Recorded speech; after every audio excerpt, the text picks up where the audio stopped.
what are the early signs of a fashion designer? Gosh, what question? Fashion research. So, really looking at the evolution of Indian fashion. So, what, according to you, are the key ingredients of a winning portfolio? What exactly is the skill that is required for a student to be your student?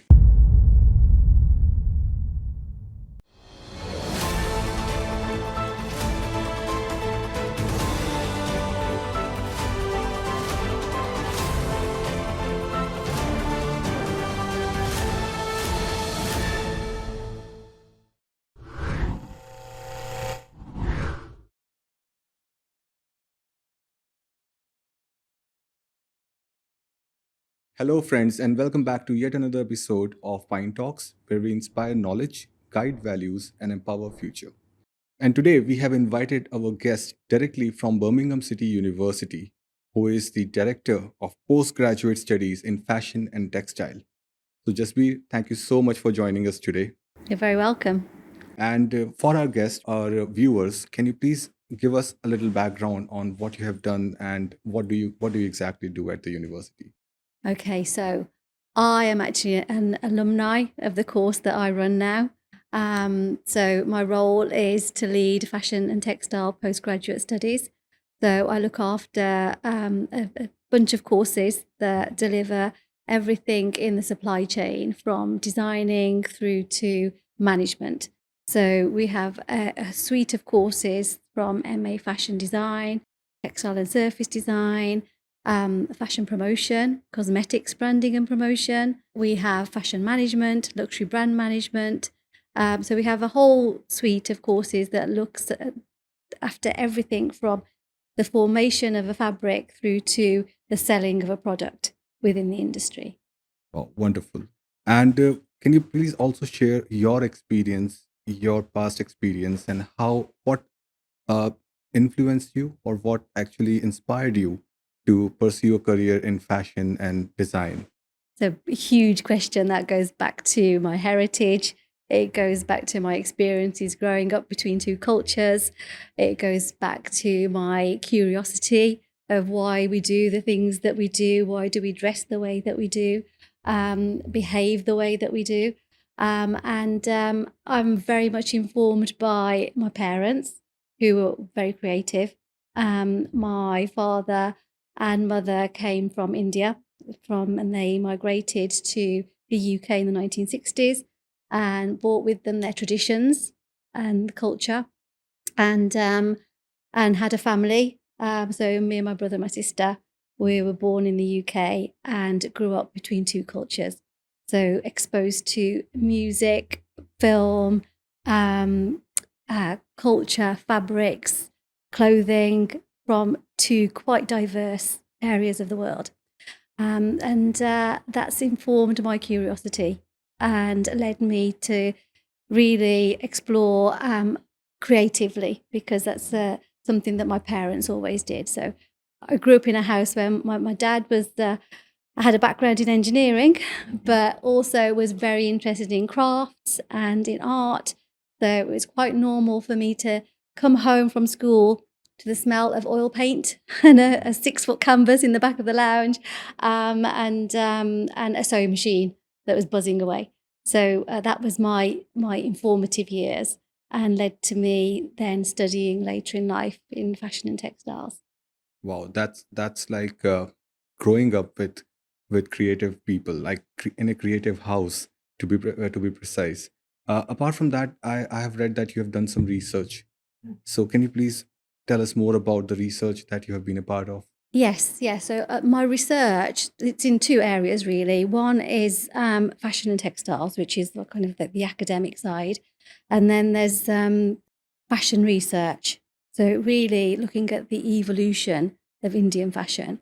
So in around 30 years, from around the mid 80s, Hmm. Indian fashion started to evolve into a professional system is mimicked in different parts of the world.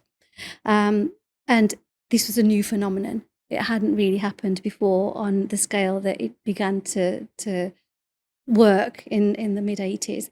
Um, before that time, it was Indian clothing was really made by tailors at home, and suddenly it became commercialized, professionalized, and there were reasons for that to happen.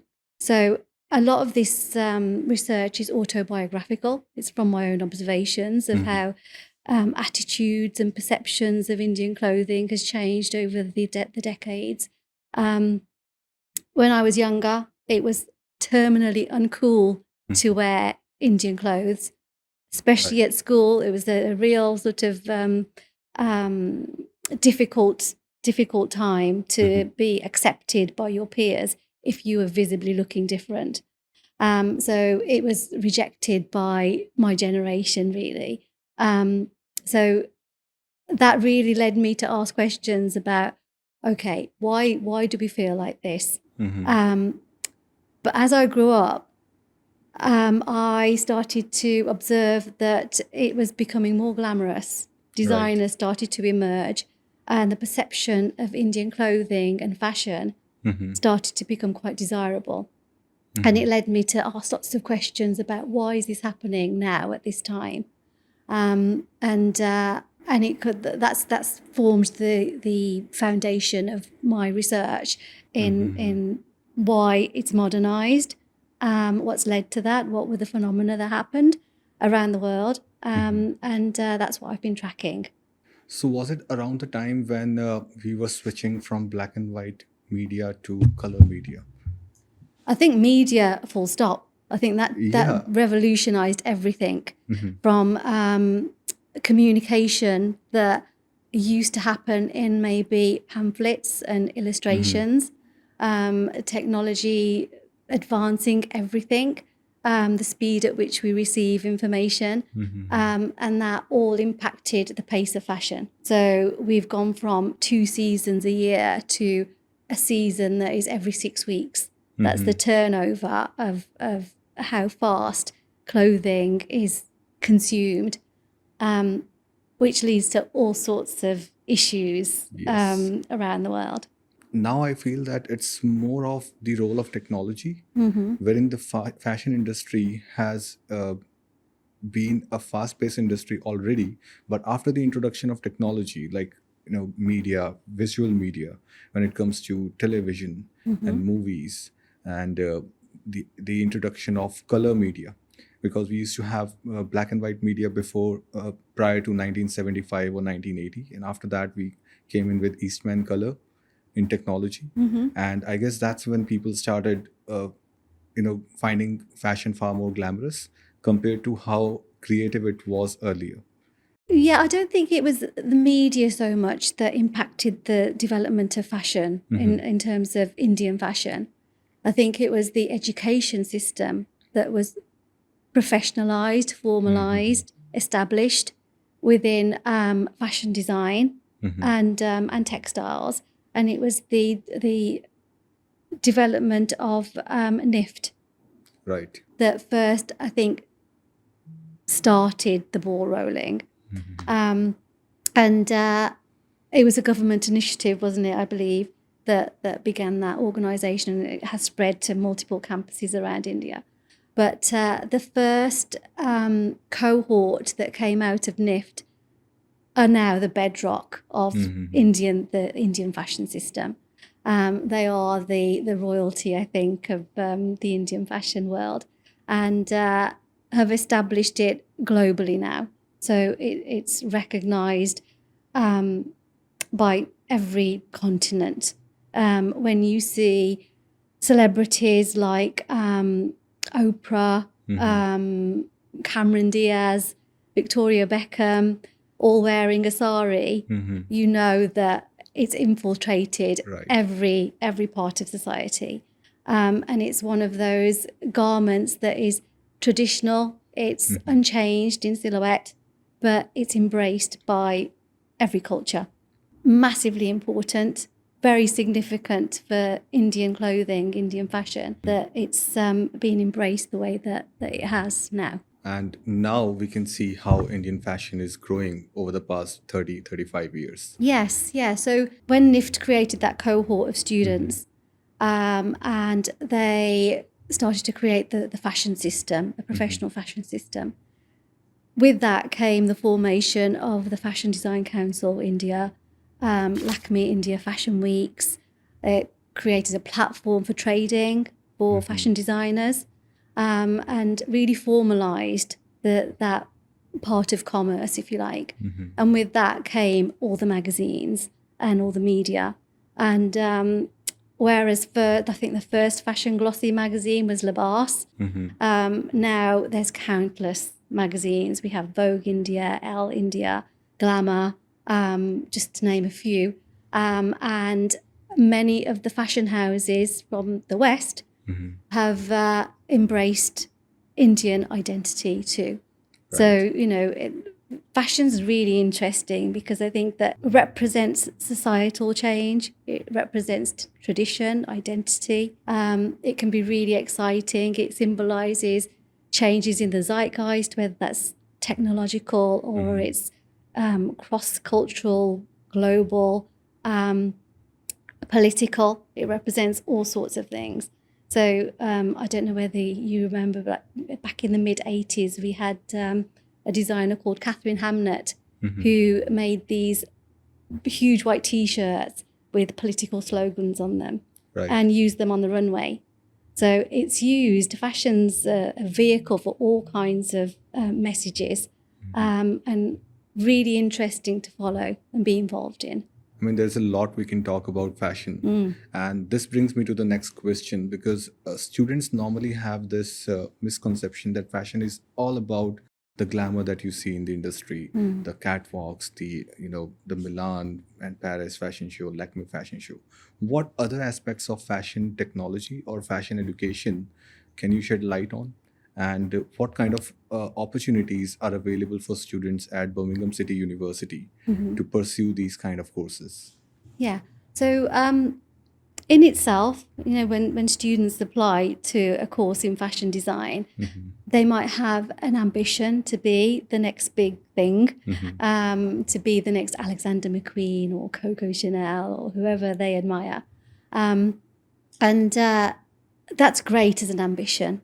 We all have those, if you go to acting school, you want to be the next big, Hollywood star. So it has that draw. But in reality, there are all sorts of roles within the fashion industry. And one of the things that we do at BCU is try and create something that mimics the real life experience of the role. And in the industry, you would work alongside a vast number of people. And this is what we try to create in our courses. So we have a real collaborative approach to studying. We have our students that work alongside, so you might have design students that are working with management students, photography students, styling students, which when they all work together, they can create something that is quite huge and impactful. And it's all supported by an initiative to really support innovation and creativity and entrepreneurship with an innovation hub that we have called Steam House. We can tap into that for expertise on how to incubate a business idea. So we have staff that come over to teach our students about ideation, thinking about how would you brand yourself? How would you research your market? Who's your customer? How do you profile them? Right. How realistic is your idea? Have you done a costing sheet? Do you know what the production is like? How would you scale up your idea if you were to mass produce it in some way? So all of that leads students to then create a pitch for an idea. And that pitch is made to a panel of experts who then assess how realistic is this? If I had a pile of money here, would I invest in you? So we have this competition where we get students to pitch their ideas, and then the best idea is selected, not by us, but by the panel. And then it creates a bit of a competition amongst the students, they get a prize. So it's more like Dragon's Den for Yes, a fashion. mini version of that. Yeah. We but- call it Tiger's Den Tiger's because Den. that's our mascot at Oh, BCU. right, right. So when it comes to Tiger's Den, we have always heard a phrase called Jack of all trades, master of none. But when I researched more on that, I realized that this is a partial statement. The complete statement is Jack of all trades, master of none is oftentimes better than master of one. So this brings me to the next question about the interdisciplinary approach. And when you mentioned Steam House, I would like to know more about Steam House. So how does it work? So what is the process that a student goes through at Steam House? Okay, so Steam House kind of feed into the courses and supports our teaching.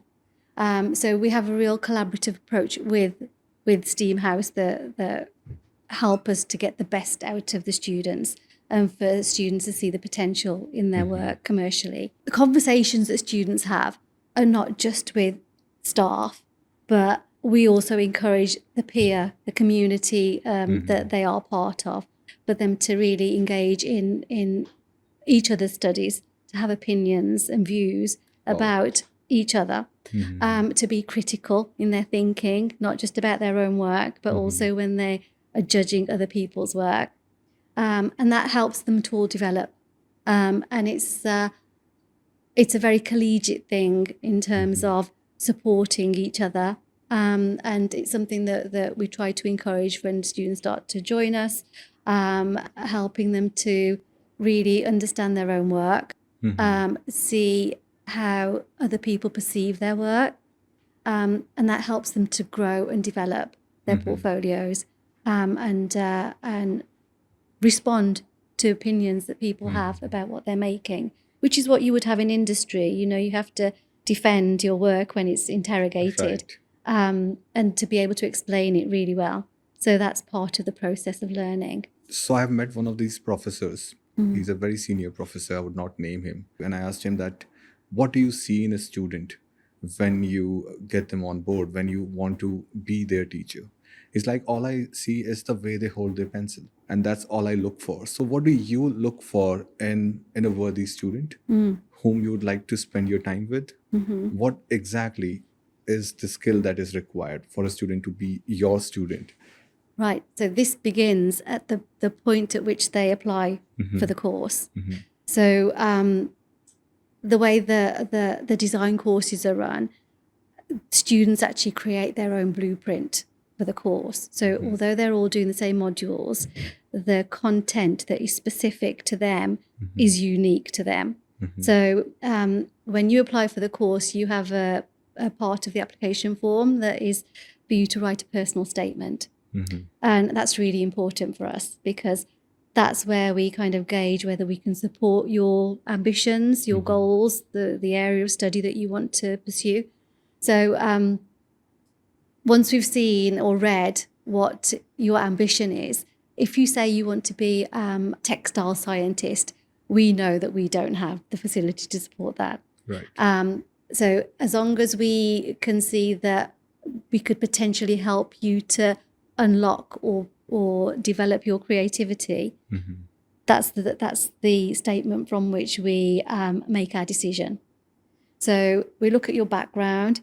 So to come onto the MA courses, you need to have a bit of a foundation in the essential skills that are required. So for a fashion designer, you would need to know how to pattern cut, develop silhouette, create a design story, follow that through, and be able to independently construct clothes. For a textile designer, you need to be able to express your creative story. And we want to see that in a digital portfolio that you support your application with. Other than that, when you join us, we ask you to read back on your personal statement and understand why you want to do the MA, because that's really the most important part of the reason you're with us. It's your reasons for wanting to come and study. Right. So what, according to you, are the key ingredients of a winning portfolio? Okay, so we want to see that you are original, you can find inspiration in anything, whether it's tangible or intangible. It doesn't matter. It can be an obscure concept, or it can be a teacup. It doesn't really matter what the object is. And you are able to create a design story out of that. So what's your inspiration? Where are you drawing your inspiration from? Are you using a broad range of sources? Is it from a library? Is it the internet? Is it a museum? Is it first-hand primary research that you're doing somewhere? Gathering all of that information, evidencing it within your portfolio. So some pages of development of where your ideas are coming from. And then starting to interpret those ideas creatively. How are you exploring them? There's no rules about how you do that, but you have to represent that you have interpreted the source. And then start to create, respond to that with either drawing, whether it's or designing, draping, pattern cutting. How are you realizing those ideas 3-dimensionally? Right. Or 2-dimensionally if you're doing textiles and surface design. So we want to see that you're capable of making that creative journey. And then once you have those skills, then we have some confidence that you can work independently. So when you embark on an MA, it is a very independent study. It's the step between a undergraduate and a PhD study. So it's that learning to be independent, becoming a critical thinker, being analytical. And so those are the skills that we help you to develop when you're studying with us. Wow. So the portfolio is really important. That's what we look at to feel confident that you'll be able to survive on the MA. And this brings me to the next question. What are the early signs of a fashion designer? Gosh, what question? I'm thinking about it.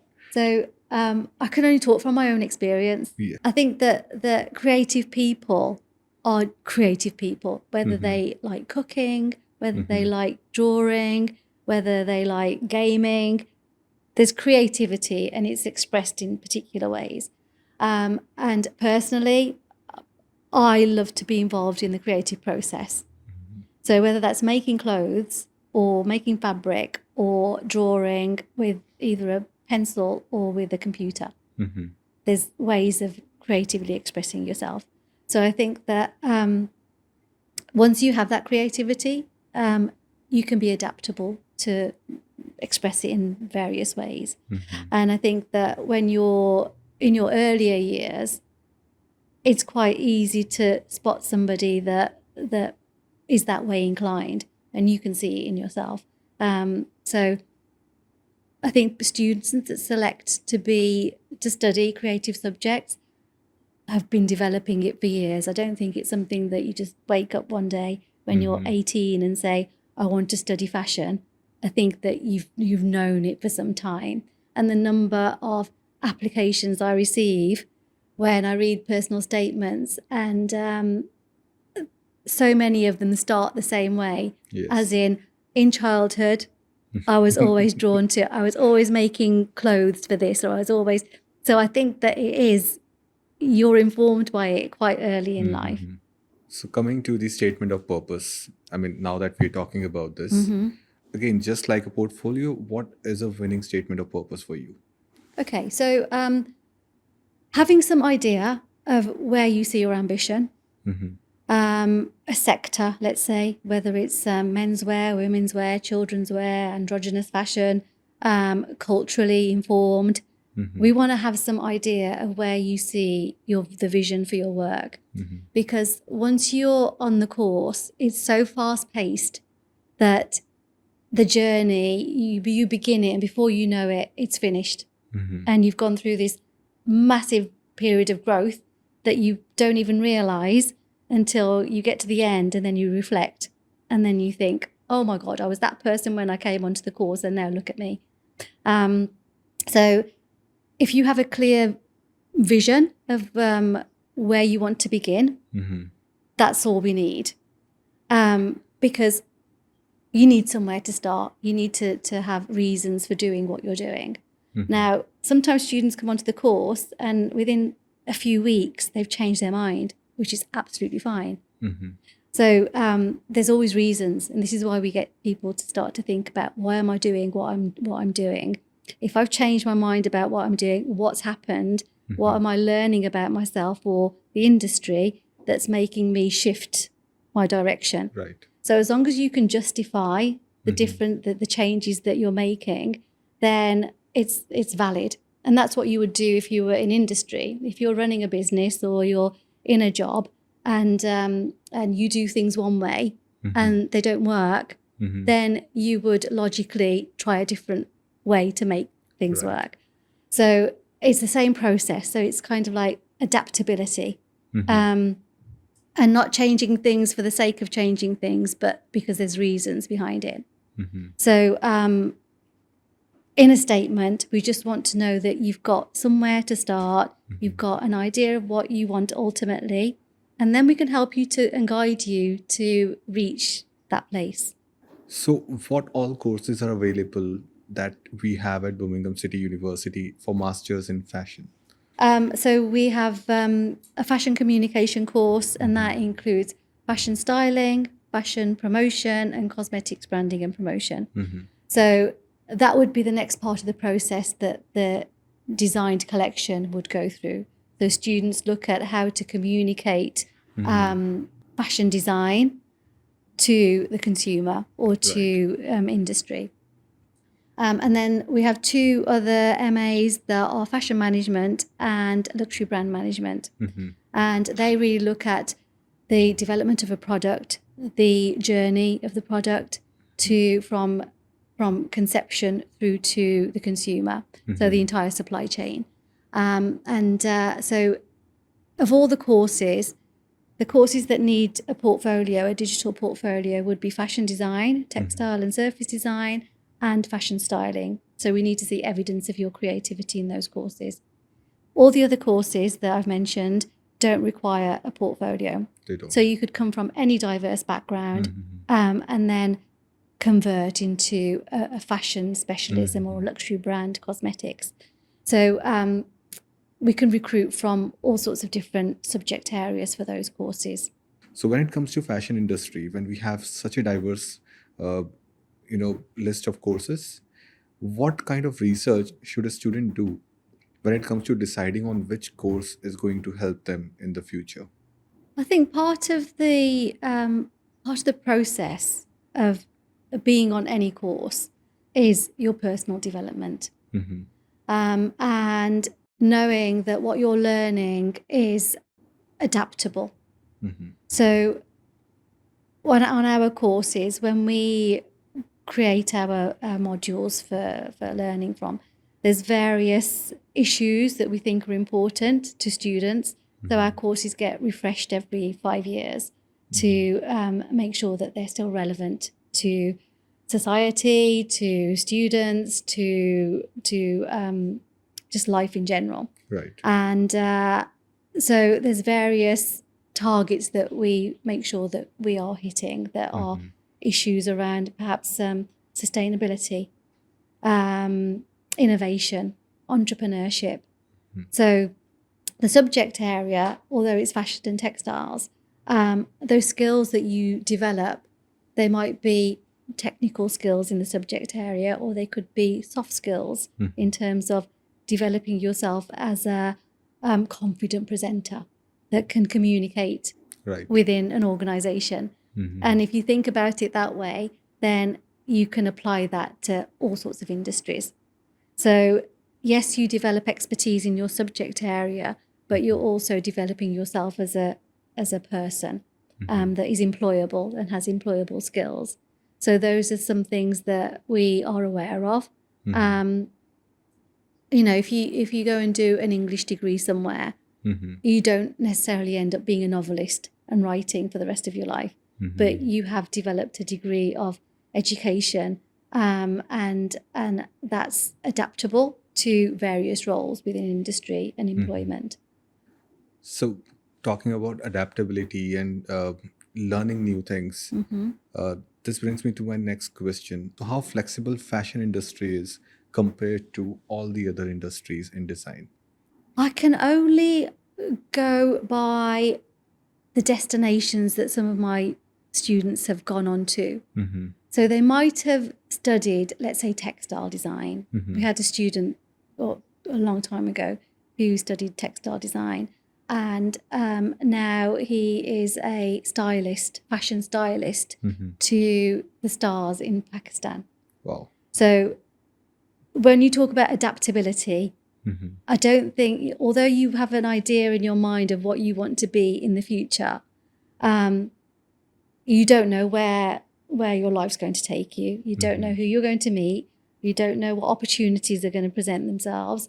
And I think that if you can learn to be a person that says yes to things, and then figure things out and see if you can adapt your skills, then you probably end up having opportunities that you might not have necessarily considered or thought about when you were studying. We have another student that studied textiles, and she went on to become a visual merchandiser for Fab India. Right. So, so she didn't learn visual merchandising on her course, but she did develop her creative eye. And I think that those are the kind of like adaptable skills that you can then apply to other roles, and have visions and opportunities that you wouldn't have necessarily considered while you were on your course. Just from personal experience, if somebody had asked me, what do you want to do when you were on your degree, I wouldn't have said go into academia, but Right. that's where my journey's taken me. So I think there's all sorts of reasons why you kind of end up where you end up.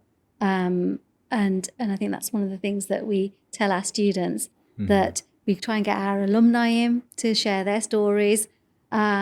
The path, you always think the path is going to be straightforward to where you want to go. And sometimes it takes you all sorts of different directions, and that's fine. So, yeah, fashion industry has a very unpredictable pattern and it's ever evolving. How do students survive in this environment and how long do they survive? So, have you seen any experience in which students are like, I give up, I can't do it anymore, I need to switch jobs or I need to do something else? So I think it's normal for students to just get a creative block sometimes. We're used to that. We're kind of like, we would have conversations with them about what they're interested in, how they can move their ideas on. A lot of this comes out of, I think they know what they want to do. It's just that they can't maybe express or find a way of moving things forward. So on the courses, we have regular communication with all of our students. Every week we will have a touch point where we're monitoring their progress, having conversations with them, getting them to talk about their work, listening to how their peers talk about their work. So they learn as much from each other as they do from us. As the course develops, at the beginning, the staff are doing a lot of talking. We are kind of like trying to get information out of you, trying to get you to start to talk about what your ideas are about, and express those to us and to each other. As the course goes on, we talk less and we expect you to talk more, so that you're becoming the expert. You take ownership of your studies. And by the end of the course, it's yours, and you have complete ownership of and confidence in what you're doing. So those conversations that we have with students help you to really build your confidence, understand yourself, and communicate. So if we've got a student that has got that creative block, the way that we try to get them to unblock is to just to start to talk about what it is that they're interested in, and identify where the stuck point is. So are you having difficulty researching in that particular area? Do you know what it is that you're specifically interested in? How can we guide you to finding the information that you need? in order to then interpret that and express it. So normally it would be advice about going to a specific place to find information, and then bring that back to us, and we'll have a conversation about it and think about how do you then move on your ideas creatively with this body of research that you've done, that you've found. So like I said, the conversations are constant with us. The conversations with your peers, that's all, again, constant. We have technical demonstrators that also engage with our students and then give them additional skills and help them to really realize their ideas from the technical perspective. So there's a lot of people there to help and guide students to create their visions for their work. So it's the communications, the contact with the staff that I think is really essential for them to feel that they can knock on a door or drop an email to somebody, and that somebody will respond to them and say, okay, come and have a chat and we'll figure it out. So I think over the years we can identify people that are stuck without them even telling us that they're stuck. So when it comes to feedback, specifically talking about Gen Z, who are very easily offended. Yes. So how do you handle feedback? And considering that it has now become a very delicate process, because earlier feedback used to be feedback, straightforward. This Yes. is wrong, this is right. Yes. As simple as that, in black and white. Now we have to find different shades of providing feedback. So how do you handle feedback in such environment wherein we have to be very sensitive about feedback too? Good question. So the students have to take responsibility. They have to see that they have to take responsibility for their progress. And we have, over time developed mechanisms that allow that to happen. So when we have tutorials, at the end of let's say a progress review, we will get students to actually create a contract with us that is written. That we can all, like both of us, can go back to that piece of paper and say, okay, so at the end of this progress review, our action points are ABC. The student writes down those points. So they are creating the agenda for themselves. It's not that they are being told, I want you to do this, but they are feeling, I need to do this in order to move my work forward. So they have ownership. They recognize where progress is lacking, and they pen what they need to do themselves. Right. So it kind of like shifts the responsibility to them. They are becoming independent thinkers. They are being critical and analytical in how they look at their work. And then they are coming up with the solutions to move the work forward. So we'll have conversations, staff have input, but essentially it's the student that is going to progress the work. So the feedback remains the same. It's just that there is an added layer of documentation. Yes, there's a contract, an informal contract.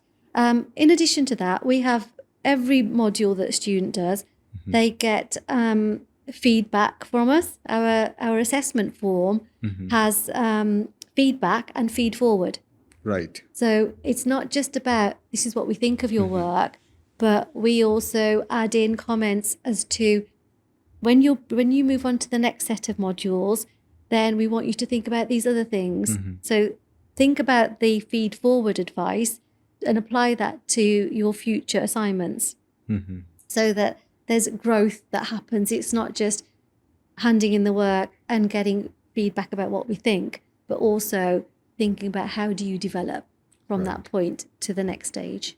Oh, that's a wonderful approach. This is definitely going to help students a lot. When it comes to the future of fashion, when it comes to the career opportunities in the next 5 years or the next 10 years, how do you think artificial intelligence or chat GPT that we are using right now is going to play a role? What kind of role do you think this will play in the future of professions in fashion?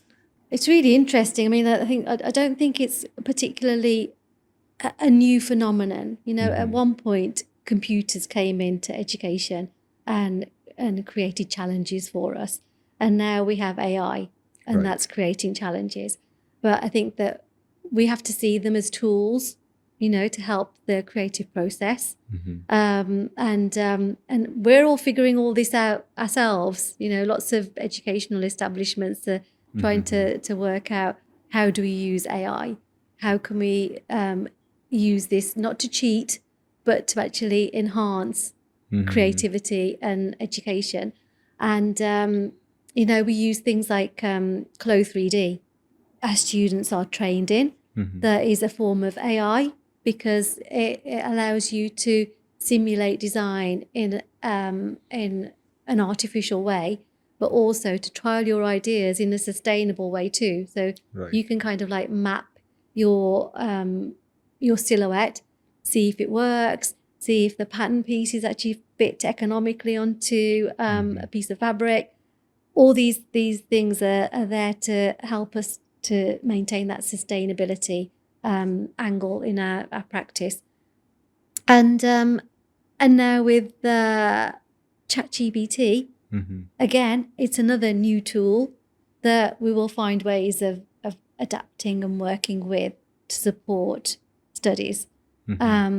But like I said, I think it's all a work in progress, and there will be other challenges, I'm sure, beyond what we have to deal with now. The reason why I'm asking you this question is because recently I saw a video on Instagram wherein they explained a prompt that you can give, you can add on ChatGPT with your picture, and it will identify your skin tone, and it will suggest the colors, whether you have a warm skin tone or a cold skin tone, and colors which best suit your skin tone.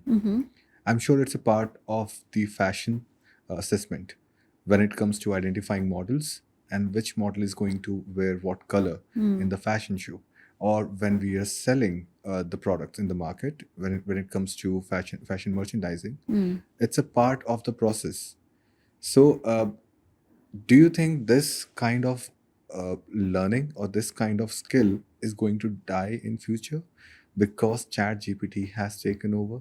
And which skills do you think the chat gpt will take over, because students will be more comfortable in asking chat gpt than spending time in learning those skills? It's an interesting question, because I think that every time there's technological advancement, people have kind of a freak out moment Yes. where they think, oh my God, this is going to change everything. And this happened when we became digitized. Yes. And we started having magazines and books online through Kindle and Yes. various other tools. And we all thought it was going to be the end of the bookshop, magazines, etc. There are more magazines than there ever has been. It didn't kill anything. True. We are human and tactile, and you know, books are still selling. We still have libraries, we still have bookshops. So I think that there's the human engagement with things and objects that technology can't replace. Even though it's there, you know, when I came over to India this time, I picked up a book at the airport and read. Well, it's the whole digital versus tactile conversation, especially in fashion and textiles, is interesting, because we have amazing facilities at BCU in terms of CAD and machinery. But when we teach everything from, let's say, freehand embroidery through to using a colour reel machine that dyes your thread as it's stitching. So there's the entire spectrum of doing, you know, really learning the craftsmanship of the subject. And then I think we develop craftspeople as much as we develop designers. It all begins from that initial kind of understanding of Right. the grassroots of what your subject is about. So you have that foundational knowledge that then you start to build on. And we couldn't give you a tool like Clo 3D if you didn't understand the basics Right. of the foundation of creating a garment. So they're all tools to make the role, the job, a little bit simpler, straightforward, not easier, because it's quite tricky to use the tools and learn to use the tools, but they can support you in your craft. Right. That answers my question about ChatGPT too. That students have to first learn the skill, Yes. and then they can depend on technology, Yeah. or they can depend on tools. So now we have come to the third part of our podcast. That is the rapid fire round. The first question: your favorite textile material? I love to use buttery, soft goat suede. Wow. Next question is your fashion icon who has influenced you the most. I think there's probably two. One is kind of classic, Audrey Hepburn, as kind of like timeless. And then there's a contemporary, and it's Carrie Bradshaw. Oh, So two very different, but I think that character has kind of like really informed a generation about fashion. the next question is one trend you love and one you're not a fan of. The hate one, not a fan of, was grunge, like heroin chic. Do you remember this? I just thought it was really anti-fashion. The one that I love is the New Look, Christian Dior's New Look, Oh, 1947.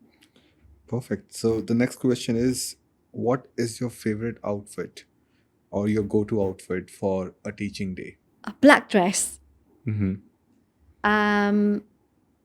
Can't be over dressed, can't be underdressed.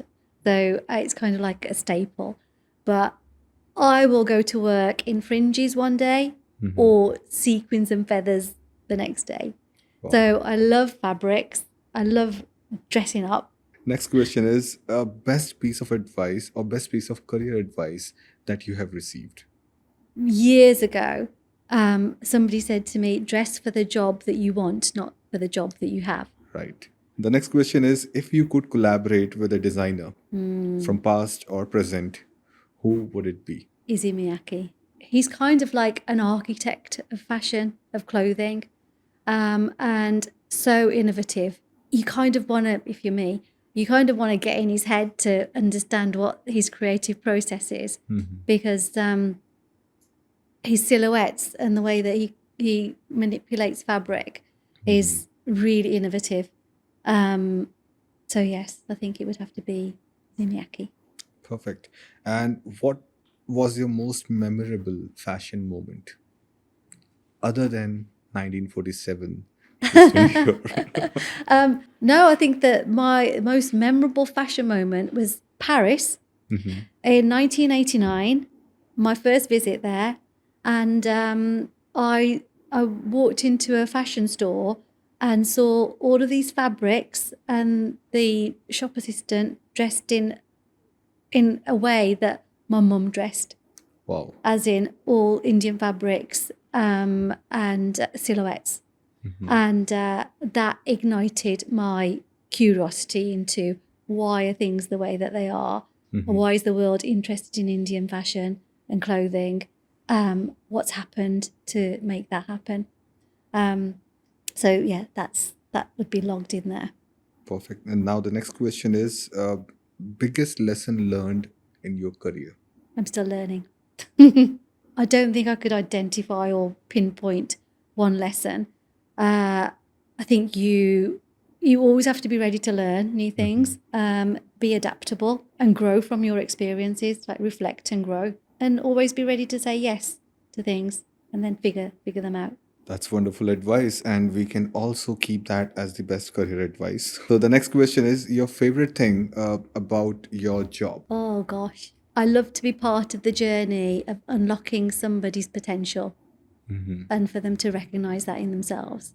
Changing And lives. it's a privilege. Yeah, that would be best part of the job. Wonderful. And now we have the last question. What's next on the horizon for you and your research? So, what are your plans? So there's various things that I'm interested in. I think that this observation of how Indian fashion is developing is an ongoing kind of endless thing. But my creativity is in various different places, and I'm creating art and the digital art at the moment. So that alongside the day job and then the research. Thank you so much for being so sporty and sharing so much of information with us. So, now, if our listeners would like to find more about your research and your offerings, so where can they reach you? Okay, so they can look at the website for BCU, search Postgraduate Fashion and Textiles. All of our courses are listed there, all of the information about modules, etc. They can reach out to me directly. So there's a talk to the course director tab that you can follow. Happy to answer any questions or the applicants might have. Applicants can find out more by following us on Instagram at MA Fashion BCU and BCU India, and find out what's going on the course. So we're always updating. Perfect. And alternatively, you can call us on our toll free number. That's 1 800 309 PINE. That's 1 800 309 7463. Or you can scan the QR code here and we will get you connected with Jasbir Kaur. Thank you so much, Jasbir. And the last and the final question for our students, for the future entrepreneurs, for the future fashion designers, what are your words of wisdom? I would say build your networks, talk to people about your ideas, and say yes, like I've said before, say yes to things and then figure out how you're going to do them. If it sounds interesting, give it a go. And like I said, you're a lifelong learner. It's fine to, get to a certain point in life and think, okay, what can I do next? How can I develop what I've already got? How can I move on and grow? Thank you so much once again for joining us for this discussion.